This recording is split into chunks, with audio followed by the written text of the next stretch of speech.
নমস্কার। আজকে প্রাইম টাইমে আমরা এমন একজনের সঙ্গে কথা বলবো যাকে আমরা চিনি শিক্ষক হিসাবে। সেই যখন তার বয়স ছিল 9 বছর, মাত্র 9 বছর, তখন থেকে তিনি পড়াতেন। তখন থেকেই প্রধান শিক্ষক, মানে সব থেকে কম বয়সী প্রধান শিক্ষক বলে তিনি বিভিন্ন জায়গায় পুরস্কৃত, নাম আছেন, রেকর্ড আছে। বাবর আলী, মুর্শিদাবাদের বাবর আলী, যাকে গোটা ভারতবর্ষ চেনে, যাকে গোটা দেশ চেনে, যেমন তিনি বিদেশও চেনে। বিভিন্ন দেশে গেছেন, রাজ্যের সবাই চেনেন, পড়াশোনা করেন, শিক্ষার মধ্যে থাকেন। কিন্তু আজকে যখন তার সঙ্গে আমরা কথা বলবো, তার এই পরিচয়টার সঙ্গে আরেকটা পরিচয় মানে জুড়ে গেছে। তিনি এখন রাজনৈতিক নেতা হয়ে গেছেন। রাজনৈতিক নেতা হয়েছেন কি না হয়েছেন আলাদা বিষয়। তিনি ভোটে দাঁড়িয়েছেন, ভোটে জিতেছেন এমন একটা দল, তার নাম হচ্ছে তৃণমূল। বাবর আলী তৃণমূলের এমএলএ, জলঙ্গির। তৃণমূল দল সম্পর্কে মানুষ যেরকম ভাবনা চিন্তা করছে, চোর তৃণমূল, সবাই চুরি করেছে নিচু থেকে উঁচু অবধি, সেই জায়গায় বাবর আলীর মতন একজন মানুষ এখন তৃণমূলে। কি মশাই, কি ব্যাপার? শিক্ষক লোক, এগুলো কি? সবাই তো মানুষকে ভোটে আছে। আপনার পরিচয় দিন, আগে পরিচয় দিন, বলুন। নমস্কার সকলকে, আপনার মাধ্যমে সকলকে আমার আন্তরিক শুভেচ্ছা। অবশ্যই আপনি যে পরিচয় আমার দিয়েছেন, আমার রাজনীতিতে আসা খুব অল্প সময়ের মধ্যে, আর এসেই আমার বাড়িতে হচ্ছে বেলডাঙ্গা বিধানসভা কেন্দ্রের মধ্যে, সেখান থেকে প্রায় 70 কিলোমিটার দূরে জলঙ্গি বিধানসভা থেকে এবারে নির্বাচিত হয়েছি। তৃণমূল কংগ্রেসের টিকিটে নির্বাচিত হয়েছি। আর তাছাড়াও তো আমার পরিচয় আপনি দিয়েছেন, বা এরপর আলোচনার পরিপ্রেক্ষিতে আমার গল্প আরও আপনি জানতে পারবেন। না, আমি তো এগুলো বুঝলাম। আপনার শিক্ষক পরিচয় সবাই পেপারে, সংবাদ মাধ্যমে, যে বিভিন্ন মাধ্যমগুলো আছে সব কটাতেই আপনাকে লোকে মানুষ চেনে একজন শিক্ষক হিসাবে, একজন সমাজসেবী হিসাবে, একজন ভালো মানুষ হিসাবেও। তো হঠাৎ কি হলো? একটা বাংলায় কথা আছে, খাচ্ছিল তাঁতি তাঁত বুনে, কাল হলো তার এড়ে গরু কিনে। তো বাবর আলী হঠাৎ করে এড়ে গরু কিনতে গেল কেন? দেখুন, বিষয় হচ্ছে যে রাজনীতি সম্পর্কে যে আমাদের চিন্তাধারা আছে বা ভাবধারা আছে, যে সবই নেগেটিভ, যে আমাদের চিন্তা ভাবনা আমরা শুনি। কিন্তু আমি যখন এই ভোটে দাঁড়ানোর ব্যাপারে যখন আমি প্রস্তাব পাই, কার কাছ থেকে? আমাদের দলের কাছ থেকে। আপনাদের দল মানে কোন দলটা? তৃণমূল কংগ্রেস। চোরের দল বলে সবাই। সেটা তো কি বলবো, যে সেটা বলছে মানুষজন, এখন তো সেটা নিয়ে দীর্ঘ নিয়ে তো আলাপ আলোচনা আছে, এটা কতটা সত্যতা নিয়ে। তারপরেও আমার যারা শুভানুধ্যায়ী রয়েছেন তাদের সাথে আলাপ পরিচয় করি। আমাকে বলুন, প্রথম ফোনটা আপনাকে কে করে? প্রথম ফোন আমরা দল থেকেই পাই, এবং দলের মধ্য দিয়ে আমরা তারপরে আমাদের সর্বভারতীয় যিনি সাধারণ সম্পাদক অভিষেক বন্দ্যোপাধ্যায়, ওনার সাথেও সাক্ষাৎ হয়। তারপরে তো আমাকে একটু মানে চিন্তা ভাবনা করতে হয় যে রাজনীতিতে আসবো কিনা। আমাদের যারা শুভাকাঙ্ক্ষী রয়েছেন, শুভাকাঙ্ক্ষীদের সঙ্গে আলাপ আলোচনা করি, এবং অনেকের ভিন্ন মত ছিল যে না, এনি পলিটিক্যাল পার্টি, এটা টিএমসি হতে পারে, বিজেপি হতে পারে, কংগ্রেস হতে পারে, সিপিএম, যে কোনো দলেই তোমার যাওয়া উচিত নয়, তুমি যেটা করছো সেটা ভালো করে করো। এবং আরও কিছু জন আবার বললেন যে না, যে রাজনীতিতে এই প্ল্যাটফর্মেও কিন্তু মানুষের জন্য ভালো কাজকর্ম করা যায়, সেটাকে কাজে লাগিয়ে দেখো না জিনিসটাতে, আরও যাতে মানুষের জন্য যদি ভালো কিছু করা যায়। তারপরে এটা একটা চিন্তা ভাবনার বিষয়, অনেকটা চিন্তা ভাবনা করে তারপরে একটা সিদ্ধান্ত নিয়েছিলাম, তারপরে রাজনীতিতে এসেছি। আমি শুনেছিলাম আপনি কন্যাকুমারী গিয়েছিলেন। হ্যাঁ, একটা কি বলবো, একটা তো ডিসিশন, একটা বড় সিদ্ধান্ত নিতে গেলে পারে যে একটা এমন একটা জগৎ থেকে আবার রাজনৈতিক জগতে ঢুকতে যাব, তখন আমার মনের ভিতরে তো একটা সিদ্ধান্ত নিতে গেলে তো একটা চিন্তা ভাবনার বিষয় আছে। আমি তো ছোটবেলা থেকে স্বামী বিবেকানন্দকে আমার জীবনের আদর্শ মানি। স্বামী বিবেকানন্দ? হ্যাঁ। তো আমার মনে হয়েছে, আমার সেই সময় কেরালাতে একটা প্রোগ্রামও ছিল, লিটারেচার ফেস্টিভ্যাল, একটা ওখানকার বহুল প্রচলিত একটা মালায়ালাম পত্রিকারই মানে ইন্টারন্যাশনাল লিটারেচার ফেস্টিভ্যাল ছিল। তখন মনে হয় এই সুযোগে গিয়ে দেখি তো, একটু চিন্তা ভাবনা করে সেখানে গিয়ে শান্ত পরিবেশে, সেখানে গিয়ে নিজের মনের কথা কিভাবে আমি একটা আলাপচারিতা করতে পারি। সেখানেও মনে হলো যে হ্যাঁ, যদি মানুষের জন্য ভালো কিছু করতে পারি। পরে আরও একটু ভাবনা চিন্তা করলাম, আমাদের দেশের মহামান্য রাষ্ট্রপতি মহোদয়ার তারও জীবনী পড়েছি আমরা। তিনি একটা স্কুলের টিচার ছিলেন, বিধায়ক ছিলেন, তারপর ধাপে ধাপে আজকে ভারতের সর্বোচ্চ পদে আসীন হয়েছে। মানে এগুলো আমার ক্ষেত্রে মানে হওয়ার কথা বলছেন, আমি একটা উদাহরণের মধ্যে দিয়ে আমি নিয়ে আসি। মানে রাষ্ট্রপতি দ্রৌপদী মুর্মু আপনার মনে হয়েছিল, আপনি হ্যাঁ, মানে শিক্ষক, উনিও শিক্ষক ছিলেন, এটা একটা পথ হতে পারে না, পথ মানে মনে হয়েছিল যে উনি তো মহামান্য রাষ্ট্রপতি, কিন্তু উনিও তো একটা সময়তে রাজনীতি করেছেন। তো এই যে প্রাথমিক যে পরিস্থিতি, যে একটা এমএলএ ছিলেন ওড়িশা বিধানসভাতে, আমি বলছি না যে ওই পথটা আমারও পথ, কিন্তু ওই পর্যন্ত আমার মনে হলো যে তিনি ওনার মতন একজন সংবিধানের সর্বোচ্চ পদে আসীন মানুষ, তিনিও একটা সময়তে এভাবে রাজনীতি থেকে উঠে এসেছেন। তো বিভিন্ন বিষয়টাকে একটা নিজের মনের মনে দেখা যাক একবার, তারপর আমি একটা সম্মতি দিলাম আমাদের দলকে। সম্মতি দেওয়ার পরে আনুষ্ঠানিকভাবে যোগদান হলো এবং সেখানে দল আমাকে মনোনয়ন দিল। তারপরে জলঙ্গি বিধানসভার বিভিন্ন প্রান্তে মানুষের কাছে আবেদন করলাম ভোটের জন্য। মানুষ তাদের আশীর্বাদ দিয়েছেন, ভোটে নির্বাচিত হয়েছে 21,516 ভোটে। এইটাই হচ্ছে আমার মানে পলিটিক্যাল মানে জার্নির যে শুরুটা। এর আগে আপনি কোনোদিন রাজনীতি করেননি? না, রাজনীতি কোনো মানে কি বলবো যে কোনো ডিরেক্ট পলিটিক্স বা ইনডাইরেক্ট ভাবেও নয়, সকল দল মত নির্বিশেষে প্রত্যেকেই আমার যে কাজকর্ম যে যেভাবে পেরেছে সহযোগিতা করেন, এখনো তাই। আমার কাজের যে কাজটা আমি ছোটবেলা থেকে করেছি তার জন্যই। তো রাজনীতিতে এটা প্রথমই আমার। এখন আপনি বিজয়ী তৃণমূল বিধায়ক, তাই তো? হ্যাঁ। আপনাদের যে দলটা, আপনি বারবার বলছেন আমাদের দল আমাদের দল, এটা আমাদের ব্যাপার বলছেন। প্রথমবার এসে এত প্রেম, প্রথমবার এসেই অন্যান্য তো 58 জন বা 60 জন বলছে তৃণমূল বড় খারাপ কাজ করেছে, আমরা ওদের সঙ্গে নেই। আপনি এখন কোন পক্ষে?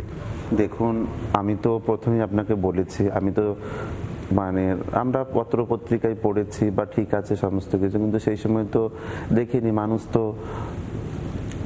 সেই জিনিসগুলো তো তারা বলছেন, কারণ তারা সিনিয়র মানুষ, তারা দলে ছিলেন এতদিন সমস্ত কিছু। এই 15 বছর এটা তো সত্য কথা যে কোনোভাবেই যে বিন্দুমাত্র তো সম্মান তো দূরের কথা, কেউ চিনতো বলে আমি মনে করি না, যেটা অন্যান্য রাজ্যে বা বিদেশে যে সম্মান আমি পেয়েছি, এখান থেকে তো তার বিন্দুমাত্র কিছু আমি পাইনি। গোটা ভারতবর্ষে পুরস্কার পেয়েছেন, এখানে বিশ্বে পেয়েছেন, পশ্চিমবঙ্গে মমতা সরকার কোনো পুরস্কার দেয়নি? না না না, পুরস্কারের আশাতে আমি কাজ করেছি তা নয়, পুরস্কার তো পাইনি কোনোভাবে সহজে, তবুও কোনো সহযোগিতাও করেনি? না না, কোনো বই টই দেয়নি আপনার স্কুলকে? আমি বললাম তো, মানে আমি এটা আমার কাছে কোনো কি বলবো কোনো অভিযোগ নয়, যেটা সত্য যেটা সেটা, কোনোভাবে কোনো সহযোগিতা তো পাইনি। তার মধ্যেও আমার যেটা মনে হয়েছে, আমি যখন তার আহ্বানে, কার আহ্বানে?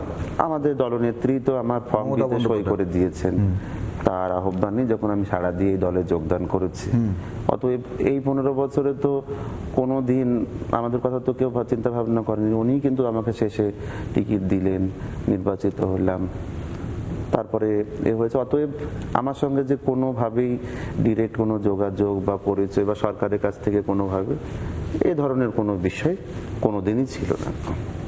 এখন যখন আপনি সেই জলঙ্গি থেকে কলকাতায় পৌঁছালেন, পৌঁছে দেখলে একটা ধুন্ধুমার কাণ্ড ঘটছে এখানে। একদল চলে গেছে অন্যদিকে, বলছে মমতা বন্দ্যোপাধ্যায় খুব খারাপ কাজ করেছে, অভিষেক বন্দ্যোপাধ্যায় খুব খারাপ কাজ করেছে। এখন এই যে 20 জন আছে যারা বলছে এখনো এই দিকে, আদির দিকে, তা আপনি কোন দিকে আছেন? আমি ওই 20 জনের দিকেই রয়েছি। মানে আদির দিকে? এখন আদি না নব্য এটা তো আমি বুঝে উঠতে পারি। আমি যে বললাম প্রথমবার, এখন আমার কাছে আমরা এসেছি যে রাজনীতিতে কি হচ্ছে, এই যেমন রাজনীতি বিমুখ হয়ে যায় অনেকে, যে রাজনীতি ভালো জিনিস নয়, রাজনীতিতে নেগেটিভিটি। আমরা তো ভেবেছি যে না, দেখি না একবার কিরকম সত্যি রাজনীতি। সেসব ঠিক আছে, রাজনীতি করুন, কিন্তু আপনি এদিকে কেন, ওদিকে নয় কেন? মানে একটা কারণ আছে তো আপনার কাছে? কারণ এইটাই যে দেখেন, আমি বিশেষ করে আমার কথাই বলছি, প্রথমবার এসেছি রাজনীতিতে, ওনার আহ্বানে, ম্যাডামের আহ্বানে এসেছি, ম্যাডাম টিকিট দিয়েছেন, নির্বাচিত হয়েছে। আমার এটা মনে হয়েছে যে আমার বিবেকের কাছে যে না, সেইটাই আমার কাছে, সেখানেই আমার থাকা উচিত। তার পরবর্তী ক্ষেত্রে কি সিদ্ধান্ত হবে, আমি রাজনীতিতে থাকবো কি থাকবো না পরের কথা, এটা আমার সম্পূর্ণ বিবেকের ডাক। আমার বিবেক থেকে আমি সিদ্ধান্ত নিয়েছি, আমার মনের, এটা আমার এই সিদ্ধান্ত আমার হার্ট থেকে এসেছে, মন থেকে এসেছে আমার।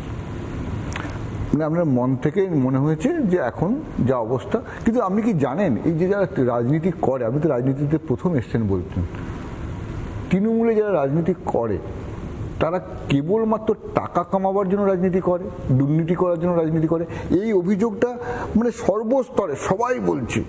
আপনি একজন শিক্ষক মানুষ, আপনি বলছেন বিবেকানন্দ আপনার আদর্শ, স্বামী বিবেকানন্দ আপনার আদর্শ, ত্যাগের প্রতীক, সে গৈরিকে মানে ত্যাগ, সেখানে আপনি হঠাৎ করে যেখানে কামাও কামাও কামাও, সেই দিকে কি ব্যাপারটা আমার মানে বুঝতে পারছি না, মানে একটু গোলযোগ হয়ে যাচ্ছে।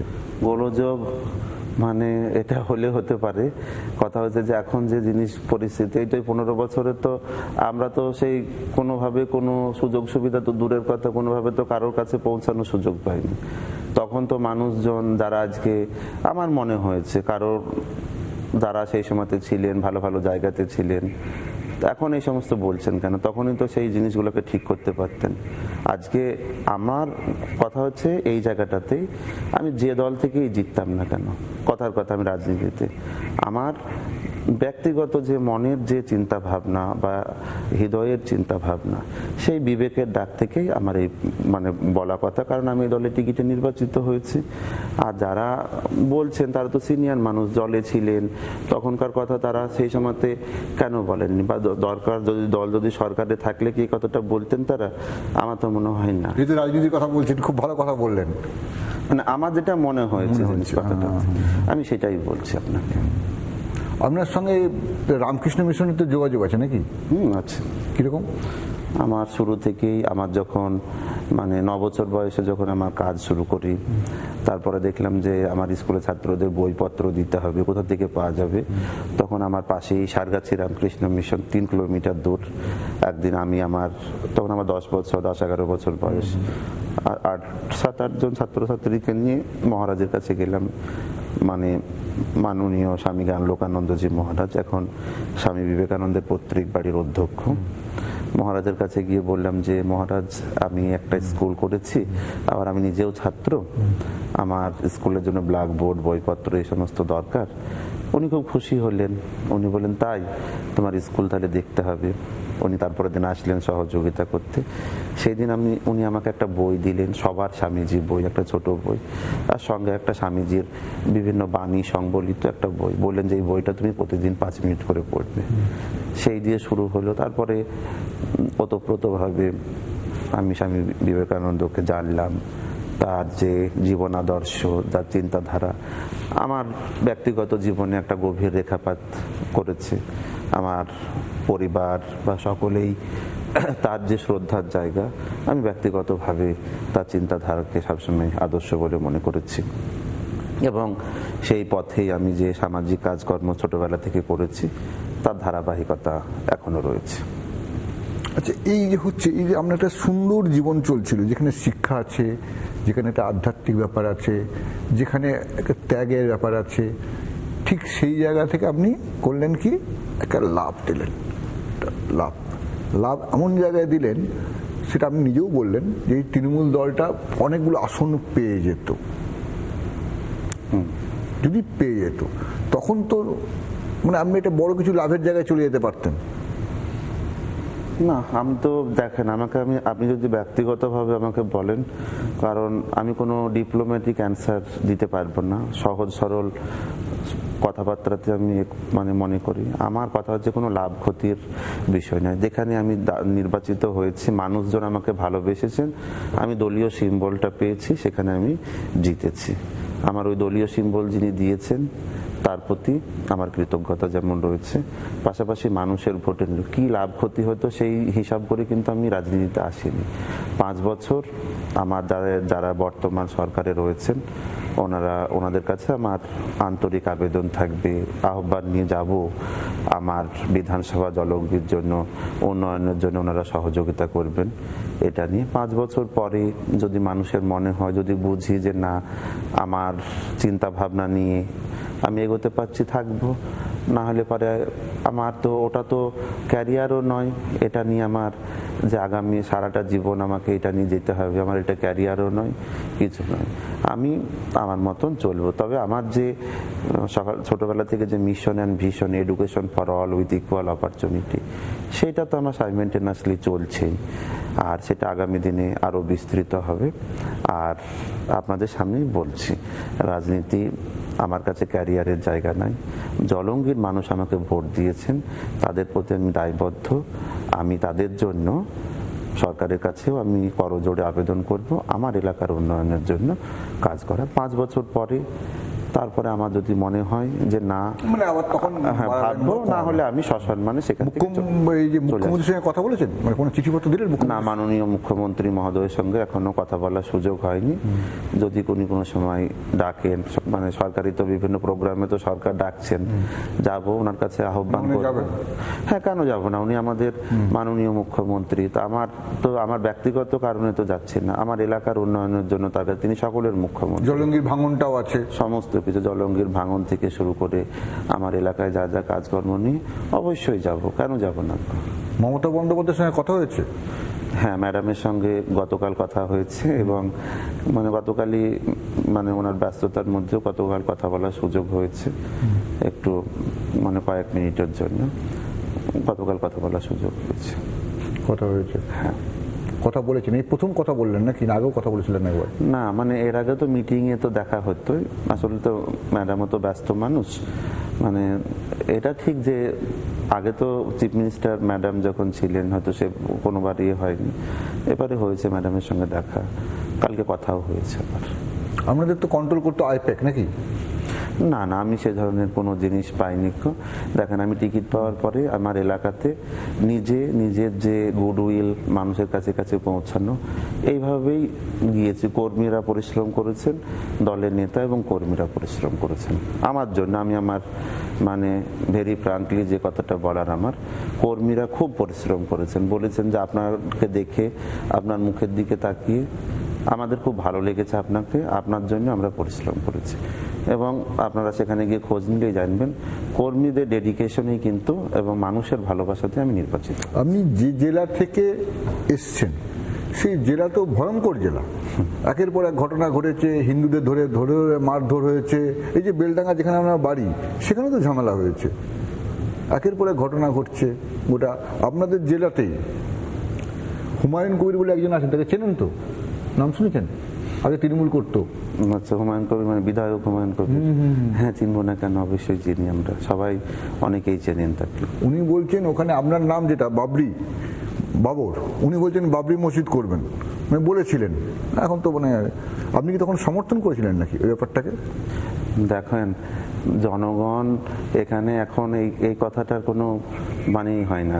তারা জনগণ সহযোগিতা করে যে কোনো ধর্ম প্রতিষ্ঠান, রাম মন্দিরেরও যেমন সিদ্ধান্ত নিয়েছিল বহরমপুরে, আমার যেটা মনে আছে একই সময় শাখারব সরকার, ঠিক আছে, উনিও বলেছেন আমি বাবরি মসজিদ করতে চাই জনগণের সমর্থনে, ঠিক আছে, যাতে এবং তাতে করে যাতে কোনো বিশৃঙ্খলা না হয়, যাদের যা সঠিক ধর্ম যাতে সঠিকভাবে পালন করতে পারে, দুটোর প্রতি সমর্থন ছিল।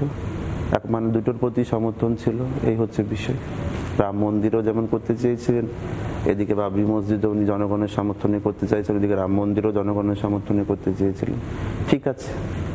তার চাইতে বড় কথা আমার ব্যক্তিগত মত, এটা তো ঠিকই আছে যে আমার যে চিন্তা ভাবনা নিয়ে আপনি যদি আমাকে প্রশ্ন করেন, এর বাইরে আমার যেমন চিন্তা ভাবনা যে আমি বিভিন্ন জায়গাতে শিক্ষার বিস্তার কিভাবে ঘটাতে পারবো, আমি আমার চিন্তা ভাবনা নিয়ে আপনার সঙ্গে কথা বলছি। মানে আপনি বলছেন এই যে মসজিদ মাদ্রাসা এই যে পন্থা আছে, তার বাইরে গিয়ে শিক্ষার জন্য যেটা বলেন স্কুল, এইসব দরকার বেশি করে। মন্দির, মাদ্রাসা, মসজিদ, এগুলো তো ধর্মাচরণের জায়গা, নিজ নিজ যার বিশ্বাস মতে তারা করবে। এটা নিয়ে তো কোনো বলার কিছু নাই। যে যেখানে মনে করছে যে সঠিক জায়গাতে সঠিক কাজ করছে, তার বাইরেও যে সেটা তো ধর্মাচরণের জায়গা, মানুষ তো করবে সেই জিনিসটা। মন্দির নির্মাণ হোক, মসজিদ নির্মাণ হোক, ঠিক আছে, এটা ধর্মাচরণের জায়গা, এটা নিয়ে মানে কিছু বলার কোনো ব্যাপার নাই।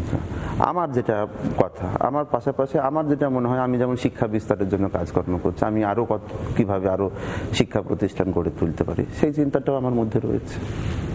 আপনাকে যদি অপশন দেওয়া হয়, একটা বাবরি মসজিদ আপনার হাতে ক্ষমতা দেওয়া হলো, হয় এমনি একটা বাবরি মসজিদ করবেন, যে কোনো একটা করবেন, অথবা একটা স্কুল করবেন, আপনি কোনটা করবেন? দেখুন, এখানে বাবরি মসজিদ বলে এখানে কথা নয় কেউ, মানে এখানে যে ধরুন একটা বাবরির নামটা বাদ দিলাম, ধরুন একটা মসজিদ, স্পেসিফিক্যালি এখানে তো কথা নয়। আমি ব্যক্তিগত বাবর আলী, আমার মনে হয়েছে, আমার কাছে শিক্ষা চিন্তা নিয়ে কাজ করাটা বেশি জরুরি মনে হয়েছে। আমি শিক্ষা চিন্তা নিয়ে কাজ করব। এখানে কোনো এর সঙ্গে কোনো ধর্মীয় প্রতিষ্ঠান বা ধর্মীয় উপাসনা কেন্দ্রের বা কোনো সম্পর্ক নাই। আমাকে যদি ব্যক্তিগতভাবে প্রশ্ন করেন, আমি শিক্ষা বিস্তারের ক্ষেত্রে বেশি নজর দেব, এইটাই হচ্ছে কথা। আপনি কিন্তু বললেন যে আপনি কোনো উত্তর ডিপ্লোম্যাটিকলি দেবেন না, কিন্তু আপনি উত্তর দেওয়ার সময় যথেষ্ট ভাবনা চিন্তা করেই দিচ্ছেন এবং ভাবছেন প্রতিটা জিনিস নিয়ে অন্য কিছু হতে পারে কি না, দিদি কিছু বলে না দেয়, যদি বকে দেয় আবার, এরকম হচ্ছে না? না না না, এরকম কোনো ব্যাপার নাই। আমি এসব ব্যাপারে, দেখেন, আমার কথা হচ্ছে যে খোলামেলা জিনিস, কিছু জিনিস তো আমাদেরকে, আমি আমার নিজের মতন করে যেটা চিন্তা ভাবনা করে দেখছি সেটাই আমি বলছি। ব্যক্তি বাবর আলীর যেটা ছোটবেলা থেকে করেছে সেটাই সব থেকে প্রায়োরিটি বেশি, কিন্তু ব্যক্তি বাবর আলীর সিদ্ধান্তেই তো সমাজ চলবে না। সমাজের যে সিদ্ধান্ত আছে সমাজ সেভাবে চলবে, এটাই হচ্ছে আমি বলতে চেয়েছি মূলতভাবে। এর সঙ্গে দিদিরও কোনো সম্পর্ক নাই। কথা হচ্ছে যে আমার একটা নিজস্ব সত্তা রয়েছে, সেই সত্তাতেই কিন্তু যে সিদ্ধান্ত নিয়েছি সেই সত্তাতেই, কিন্তু এই সত্তার বাইরে যাওয়ার কোনো সুযোগ নয়। তার কারণ ব্যক্তিগত জীবনে আমার চাওয়া পাওয়া কিন্তু খুবই অল্প, যেটা যতটুকু না হলে নয়, বেসিক নিডস যেটাকে বলি, যে খাদ্য, অন্ন, বাসস্থান, মানে অন্ন, বাসস্থান, যা যা বলছেন সেগুলো, তো এর বাইরে কিছু নাই। এই যে রাজনীতি নিয়ে কথা হচ্ছে, আছি 5 বছর, সামনেবার প্রয়োজন হলে দাঁড়াবো, নাহলে সসম্মানে চলে আসবো। কিন্তু আমার কাজ যেটা নিয়ে আজকে আমি বাবর আলী হয়েছে, যেখানে লক্ষ লক্ষ ছেলে মেয়েরা দেশ বিদেশে আমার সম্পর্কে পড়াশোনা করে, এই জীবদ্দশায় সেটা দেখে গেলাম, সেটাই অক্ষত হয়ে থাকবে জীবন। আমরা কিন্তু একটা বায়োপিক হচ্ছে না? হ্যাঁ, বায়োপিক হচ্ছে। হ্যাঁ। আচ্ছা, কতগুলো দেশে গেছেন আপনি? আমি গিয়েছি আপনার 14টা। ওই মুর্শিদাবাদের সেই প্রত্যন্ত জলঙ্গি অঞ্চল থেকে শিক্ষার লড়াই চালিয়ে বিশ্বের দরবারে 14টা দেশে আপনি পৌঁছে গেছেন। আমি আমার যখন হায়ার সেকেন্ডারিতে পড়ি তখনই প্রথম আমেরিকায় গিয়েছি আপনার, এবং আমার জলঙ্গিতে আমার বাড়ি নয়, কিন্তু আমার বাড়ি বেলডাঙ্গা থানাতে। কার্তিক মহারাজকে চেনেন তো? হ্যাঁ, চিনি, ওনাকে চিনি মানে সেভাবে আলাপ নাই, কিন্তু ছোটবেলাতে যখন স্কুলে পড়তাম, ওটা তো আমি বেলডাঙ্গাতে পড়তাম, ভারত সেবাশ্রম সংঘ, ওনাকে নাম শুনেছি। উনি এবারে পদ্মশ্রী পুরস্কার পেয়েছেন, আমি ওনার সব জানি। জানেন? অবশ্যই। উনি ব্যক্তিগতভাবে পরিচয় নেই? ব্যক্তিগতভাবে তারপর হয়নি, আর আমার যাওয়া আসা বেশিটাই রামকৃষ্ণ মিশনই। এই হচ্ছে আপনি রামকৃষ্ণ মিশনে পড়েছেন? না, পড়িনি, কিন্তু ছোটবেলা থেকেই রামকৃষ্ণ মিশনের সঙ্গে যুক্ত, মানে কি তাদের চিন্তা ভাবনা ভাবধারার সঙ্গে আমি ছোটবেলা থেকেই। আচ্ছা, আমি যেটা বুঝলাম ওনার সঙ্গে কথা বললে, আপনি একটা ধারণা নিয়ে রাজনীতিতে এসেছেন, রাজনীতির ব্যাপারটা অতটা বোঝেন না। আমরা মনে হয়েছিল তৃণমূল সরকার থাকবে, যদি তৃণমূল সরকার থাকে তবে একটু শিক্ষা প্রতিষ্ঠান বা শিক্ষার ক্ষেত্রে আপনি আরও যে উন্নতিটা করছেন সেটাতে আরও ত্বরণ হতে পারে, আরও বৃদ্ধি পেতে পারে। এখন এসে দেখলেন সরকার নেই, সরকার পাল্টে গেছে, এখন আপনি একটু অস্বস্তিতে পড়েছেন। কিন্তু যেহেতু মমতা বন্দ্যোপাধ্যায়ের ফোন বা এখান থেকে এসেছেন, উনি 20 জনের দলেই আপনি এখনো অবধি আছেন, তাই তো? মোদ্দা কথা যদি সারাংশ লিখি এটাই না, তার সঙ্গে অ্যাড হবে এটাই, দেখেন, দল অবশ্যই যে মানে কারো ধারণাই ছিল না যে এইভাবে, কি বলবো, যে এরকম একটা পরিস্থিতি হবে, একটা পতন মানে পরিস্থিতি হবে, পরিস্থিতির কথাই বলছি। তো আমার চিন্তা, অবশ্যই যদি তারা যদি শিক্ষা বিস্তারে সহযোগিতা করতেন তাহলে তো আরো ভালোভাবে কাজগুলো করা যেত। তবে বর্তমান সরকারের কাছেও আমার আবেদন থাকবে যে ওনারাও যাতে সহযোগিতা করেন, আমি ওনাদের কাছে সে আহ্বান রাখবো। আমি বিধায়ক একটা দলে ঠিকই আছে, কিন্তু আমার চিন্তাধারাকে বর্তমান সরকার শিক্ষা বিস্তার হোক বা যে কোনো ভালো কাজের জন্য ওনারা সহযোগিতা করবেন, এই আশাও আমি রাখি। আমরা বাবর আলীর সঙ্গে কথা বললাম, জলঙ্গির বিধায়ক তৃণমূলের। তো এই আলোচনা আরও অনেকক্ষণ টানা যায়, অনেক কিছু জানা যায় ওনার কাছ থেকে, কিন্তু আমাদের সময় তো সীমিত। তো এখন আমরা একটা বিরতি নিচ্ছি, বিরতির পর আসছি অন্যান্য খবরে। নানা ধরনের কন্টেন্ট দেখার জন্য লাইক করুন, শেয়ার করুন আমাদের ফেসবুক পেজ, সাবস্ক্রাইব করুন আমাদের ইউটিউব চ্যানেল। পাশাপাশি অন্যান্য ব্রেকিং নিউজের জন্য অবশ্যই চোখ রাখুন রিপাবলিক বাংলায়।